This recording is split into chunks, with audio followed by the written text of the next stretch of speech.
Another developing story as Sean P. Diddy Combs, another lawsuit being filed against him. This coming after the federal indictment in the recent weeks as he faces a lawsuit of more than 100 people and allegations of sexual abuse and sexual assault. You got to think, man, this Diddy, he's bringing 100 mil. He's bringing 100 mil of lawyers to the table, man. He's not going to play with his freedom. One witness to prove sex trafficking. Word on the street is that Diddy just got caught in a major slip-up. You know how it goes when the cameras catch you off guard. It's never good, and this time, it's even juicier than you'd expect. The bad boy himself had no idea he was being filmed, and what went down has left everyone in shock. I know you're eager to hear what happened, but trust me, this isn't your average celebrity mishap. This is Diddy we're talking about, the guy who's always ahead of the game. But this time, it seems like he may have pushed things too far. The drama is real, and it's about to hit his spotless image hard. In the fast-paced world of fame, things can flip in an instant. 1 minute you're on top, the next you're trending for all the wrong reasons. And for Diddy, the fallout could be huge. His empire, relationships, and even his legacy might take a hit. The streets are buzzing, and they won't let this slide easily. Involved in these allegations, and what details can you share?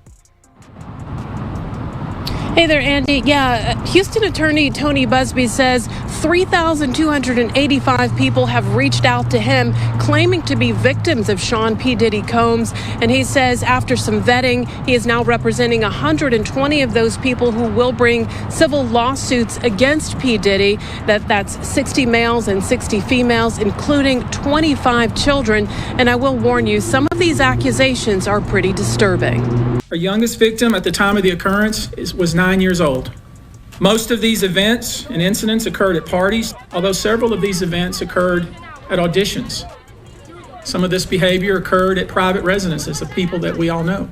You should know that more than 55% of the victims filed reported this conduct to either the authorities, that is the police, or to hospitals.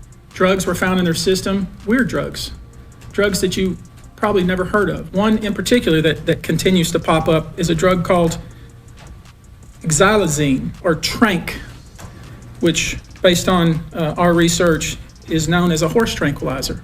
Tony, were all of the children auditioning because they were musicians? All seeking either TV or some sort of music career with promises of, we're going to make you a star. Instead, basically did things to them such that they don't want to have anything to do with the entertainment industry ever again. This individual, who was 9 years old at the time, was taken to an audition in New York City with Bad Boy Records. This individual was sexually abused, allegedly by Sean Combs and several other people at the studio, in the promise to both his parents and to him himself of getting a record deal.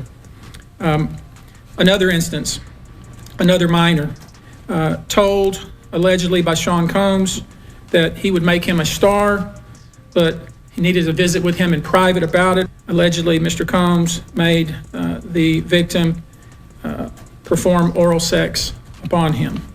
It was not your fault. You were victimized by a group of powerful people that operated for 30 plus years. The day will come when we will name names other than Sean Combs. All right, y'all, buckle up because this just got real messy. That camera didn't just catch Diddy off guard. It caught him red-handed in a moment that has everybody talking. And trust me, it's wilder than anything you've ever heard about him. So here's the tea. Diddy was at this super exclusive private party in LA. You know, the kind where celebs think they can kick back without worrying about the paparazzi. But child, they forgot all about those sneaky security cameras. This all went down last Saturday night, and let me tell you, no one saw this coming from the bad boy himself. Picture this. Diddy's chilling in the VIP section, thinking he's all good and safe. But guess what? That camera was rolling, and what was he doing? Girl, you won't believe it. He wasn't popping bottles or making deals. Nah, he was knitting. Yeah, you heard that right. Diddy, the hip-hop mogul, sitting there with knitting needles and yarn, looking all serious like he was about to drop the hottest scarf of 2023. Now, according to Busby, several of the 120 people that he's representing have now spoken with the FBI. They are from 25 different states. Most are from California and New York, which is where Busby says these alleged attacks occurred. He also says that most of the victims tell him that they were given some sort of a drink, and it turns out that drink was drugged. They say they woke up with severe damage to certain private areas of their bodies, and they couldn't remember anything. But of course, Andy, Sean P. Diddy Combs is maintaining he did not sexually abuse anyone. All right, some disturbing details, like you mentioned, a 9-year-old potentially involved in this dating back to 1991. Dominique, I do have to ask you, were there any victims there? Did they speak out at this press conference at all? You know, actually, there were not any victims there, and I probably should have pointed that out. There were several people standing there with the attorney, Tony Busby, and they were victims advocates, and they were also, you know, some were attorneys, but there were not any victims there at the news conference. All right, still very emotional, traumatic events, and these allegations very, very serious. Dominique, thank you so much for your time and your great reporting here on Live Now from Fox. Thank you so much. All right, let's continue on. Of course, we were listening into that press conference earlier on today as over 100 people coming forward with this lawsuit. The Texas-based attorney making this announcement earlier on today. Let's take you out to these remarks a little bit in full and listen into what transpired earlier today. And of course, we want to reiterate that viewer discretion is advised, as some of these details are very difficult to hear. Let's listen in. My name is Tony Busby. I'm a lawyer here in Houston. I'm licensed in Texas and in New York, and I'll introduce other members of our team as they speak. As many of you know, our law firm has been at the forefront of some of the most important litigation in the United States. We like the tough cases. We thrive in the complicated cases. We've handled over the last 25 years some very big and very important cases. I believe that this one may surpass them all. There are many facets to this. The conduct we will describe today occurred over more than 20 years. There are many people and many entities involved. And we're going to follow this evidence wherever it takes us. We will find the silent accomplices. We will expose the enablers who enabled this conduct behind closed doors. We will pursue this matter no matter who the evidence implicates. These brave victims who have stepped forward deserve nothing less. The biggest secret in the entertainment industry that really wasn't a secret at all has finally been revealed to the world. The wall of silence has now been broken, and victims are coming forward. Our team has had at this point more than 3,285 individuals contact us with people claiming to have been victimized by Sean Combs.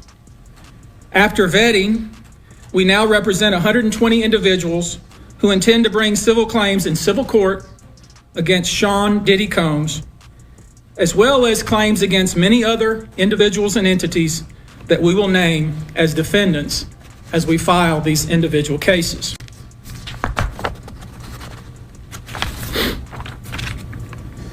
And you should know, to the extent the clients feel comfortable, we also intend to make these individuals available to the authorities, specifically to the FBI. And you should also know a few of them have already been spoken to by the FBI. Now, before we discuss the nature of the claims and claimants themselves, let me comment on the large volume of calls we have received since our first announcement. Even before the indictment of Sean Combs, we had received a small volume of calls and had screened a handful of cases. After the indictment of Sean Combs and the announcement that we were pursuing these claims, the floodgates opened. People who wouldn't otherwise, for a variety of reasons, are now stepping forward to make their voices heard and to pursue justice.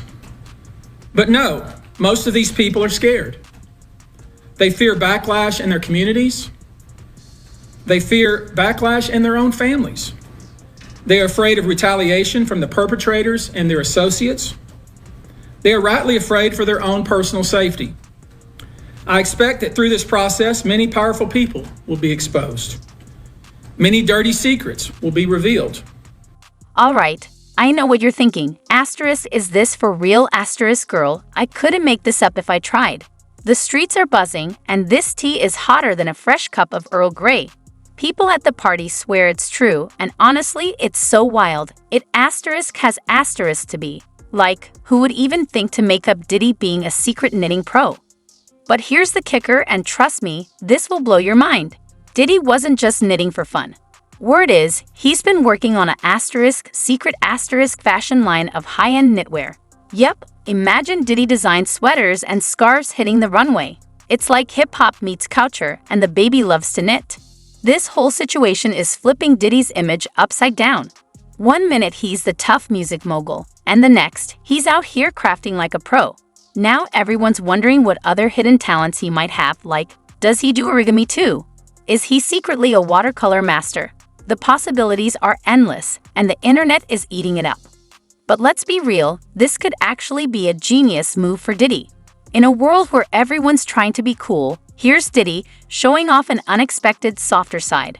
Who knew the bad boy had it in him? To prove sex trafficking, you have to have one witness. You already said yourself, Cam, that Cassie is the star witness. All you need is one witness to prove it. She got the time, the places, and one of the persons. He's in federal custody right now. Jonathan Odie. He's in custody right now. Who's Jonathan Odie? Jonathan Odie is one of the sex traffickers that brought the case to, I think, the Miami-Dade police when he went into one of Trump's office and shot it up. Okay, I know who you're talking about. That guy came out years ago claiming that Diddy, Khaled, and Rick Ross were all gay. He also came out and he had pictures and everything. He also said that Diddy and them was they was putting liquid cocaine in bottles and shipping it around the country. He also said that he was a sex slave for Diddy and them. He also had $36 in his bank account, and within 2 weeks, somebody had put like $4 million in there. He was buying property and everything. Well, I seen that Diddy tried to silence you or tried to get you to stop talking about him. This is relayed to me by Kirk Burrows. This guy is like this with Diddy. You seen him on Drink Champs with him. You see him walking the streets in Miami with him. The whole 9 yards. So I'm saying to him, what does he want to talk to me for? He ain't got nothing to say to me. He said, yo, Gene, he said enough is enough. You know what I'm saying? Enough is enough to what? And I told Kirk Burrows, I said, yo, if he wanted, I said, he don't want to talk to me for himself. He wanted to talk to me for Diddy. And I ain't got nothing to say to him. He ain't said enough is enough to Wolf Mother when he cursed out and told her all kinds of shit. Did he say enough is enough to Big's mother? What do you mean enough is enough? And that's how that conversation went. How did you feel about it after you were done? I felt that, like, because they must have got at Kirk Burrows, because Kirk called me with the bullshit. Yo, you got to fix that. You know this. Man, God, excuse me. Listen here, bro. I don't care nothing about none of these industry cats and what they do and how they do it. That's their business. You understand? I don't tell a man how to screw his wife and how to spend his money. You don't tell me what I got to do with my time. Point blank. You know, do you feel like at some point Diddy could try to come after you or do something, you know, being that he's went after a lot of people, you know? You know, he's did a lot of stuff, as you know about. Cam, let me tell you something, man. If I worried about what somebody would do for me, I wouldn't be the man that I am. I keep my head on the swivel. I do what I have to do to protect myself and my family. All I know is that I know one thing for certain, two things for sure. I got people out here that love me. You understand? And if something happened to me... Girl, when Diddy realized he got caught on camera, it was like Dr. Jekyll turning into Mr. Hyde. Asterisk the T is that hot asterisk. 1 second he's all in with his yarn, and the next, he's looking like he's about to drop a diss track on the whole party. His face went from chill to asterisk who's catching these hands asterisk real quick. You could see the panic, like he was wishing for an invisibility cloak right then and there. But Diddy's no rookie when it comes to damage control. He played it off, acting like knitting was his new mindfulness trick for staying grounded in the music biz. He was spinning that story faster than a DJ on the decks. You'd think he'd just own it, but nah, the bad boy went full PR mode. His team was out here calling it everything from a creative outlet to research for a secret fashion line. They were reaching so hard, they could have knitted a sweater for the Statue of Liberty. Seeing this hearing today has remanded Sean Diddy Combs into custody after he was charged with that sex trafficking case. He was let out of the courtroom by the U.S. Marshals, and he will be held in federal detention as this case moves forward. Now, this followed a lengthy hearing with both prosecutors and Diddy's attorneys arguing reasons why he should be kept behind bars and why he should be released. Diddy's lawyers saying that he has taken voluntary steps, including turning over his passport to his lawyers, saying he would report any of his movements to prosecutors. But the judge finding that that was just not enough. She said, "My concern is that this is a crime that happened behind closed doors, even when pretrial services is monitoring." So she said there was nothing that his lawyers had offered that made her feel comfortable that he would return to this courthouse for subsequent court hearings and for a trial. She said that it was both his substance abuse and the fact that some of this physical abuse that's been alleged occurred when he was using drugs and alcohol, that was a reason why she couldn't trust that he would not commit any additional crimes while he was left on bail. So Sean Diddy Combs is not going to be walking out this door. He is in federal custody, where he will be unless his lawyers are able to convince a different judge to release him. Let's bring in criminal defense attorney Stacey Schneider. And Stacey, you say today's indictment reads like a mob indictment. What was most shocking to you of all these allegations? Yeah, the fact, Jake, that the government in this indictment presented evidence alleging that Sean Combs was running a criminal enterprise, and they actually named it in the indictment, the Combs Enterprise. And they said that this enterprise consisted of him as the alleged leader, his employees, assistants, staff, allegedly, that were able to procure women and alleged male sex workers to engage in performances for his own sexual gratification. Where it differs from a mob indictment, it has all the elements of putting together this racketeering allegation of all these moving pieces using resources from his businesses. But the fact that this is about an allegation of sexual gratification being accomplished by alleged human trafficking. It's one of the most unique indictments I've ever seen in this area, in the area of sex crimes, because the government isn't actually prosecuting the sex crimes other than the human trafficking or the sex trafficking. They're not prosecuting any type of alleged sexual abuse to women, although that's part of this racketeering scheme. But the actual charges are racketeering conspiracy, sex trafficking, and transporting individuals over state lines to engage in prostitution. His alleged motivation, as presented in that indictment by the government, is for his own personal gratification. And that's just the strangest type of indictment I've ever seen. But I agree with you. This indictment reads, it's very disturbing. The facts presented are out of, a very bad Hollywood story. And a lot of the evidence, alleged evidence, that's been gathered in this case was from those 2 raids that were conducted on his personal homes in Miami and Los Angeles. And the indictment names the things seized that he allegedly made videos of these sexual performances that have been named freak-offs. And there seems to be a ton of evidence allegedly tying this scheme together. So it's an interesting way of prosecuting it, but I understand why they did it that way. So what did you make of what Elizabeth Wagmeister just reported? And obviously, Sean Diddy Combs and his attorneys they're going to get their day in court. But the idea that the government, in their characterization, does not say that anybody did any of these things non-consensually. What do you make of that? I make of that as being a big flaw already in the government's case, which the defense was quick to point out. Even if he was engaging in this alleged conduct, there was no allegation or no statement in that indictment saying that any of these alleged victims or alleged witnesses willingly participated in some of these acts that people find offensive, that are sound to be offensive. And that's a very important part of the case. What was the consent? But there are enough charges here where outside of what the alleged victims are going to say about how he was using the resources allegedly from his enterprises, his businesses, his well-known Bad Boy Entertainment, his clothing line resources, his liquor line resources.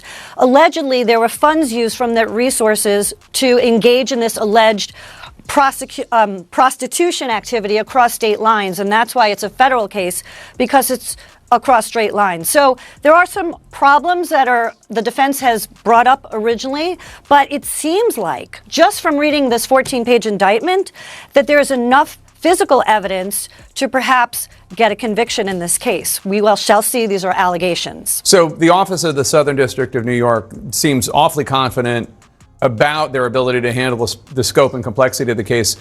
But still, why do you think it took them so long for them to go after Combs, considering they allege his crimes have been going on for more than a decade? My theory is that the government had an easy time putting together this final prosecution because of all the civil actions existing against Sean Combs right now. The case with Cassie, which that video was shown, his former girlfriend, where he was seen assaulting her. It looked like certainly that he was assaulting her on video. I think the government and investigators were able to accumulate all this easy evidence that was just handed to them from the attorneys who prepared the civil cases that are now pending against him. I think things just started piling up, and eventually Sean Combs got to a place where his luck ran out. And Real deal. Diddy's response? Crickets. No social media posts, no statements, nothing. It's like he's playing hide and seek with the internet, and you know what they say, silence speaks volumes. Is he embarrassed or planning a big reveal? Or maybe he's just hoping this whole thing blows over like last season's fashion flop. But here's some tea for you. Diddy stuff hit from CNN. I said, I know Art gonna call me. Art of Dialogue gonna give me a call. Oh, you already know I was about to hit you, man. Yes, sir. Yeah, man. So with that being said, man, let's get right into it, man. What you think about the video that came out today of Diddy pitting his hands on Cassie? Man, you know that was crazy. And I know people gonna think that, yo, this is all what Gene wanted to see. But now, listen here, man. The devil got a purpose, God got a plan. Do you understand what I'm saying? The devil got his purpose, but God got a plan. You understand? And it's all in God's plan, man. You understand? To let people see, because a lot of people wasn't believing that this stuff even existed, brother. A lot of people didn't even think that Cassie was telling lies. Gene been telling lies. Lil Rob been telling lies. Everybody lying on Diddy. But Diddy told the truth. Diddy's the only one told the truth. He said, y'all, just keep watching. The truth will soon come out. And you see what came out? My man, he punching that little girl in the head. Yo, you don't even kick a dog, man. You don't even kick a dog, bro. He kicking that little girl like she's a dog, man. It was crazy, man. Any man that has a sister, any man that has a friend that's a girl, any man that has a child, you understand, who saw that, if they wasn't appalled, if they wasn't like, yo, I want to beat the You know what I'm saying? We can't say that on television, man, or on the internet or YouTube. But any man who saw that wish they could put their hands on Diddy at that time, bro. That shit was appalling, bro. It was crazy, man. And when I saw it, you know, I could imagine what Kim went through. I could imagine what Misa went through. You understand? It was just crazy, man, for that dude to do that to that girl like that, man. I can't believe what I seen, man. I still can't believe what I seen in that video, man. Like the way he was kicking her was like he was kicking a field goal, man. Bruh, when I saw him run down first of all, when I saw the white towel, I got flashbacks of him and Ja Rule running out the room. Of course, they had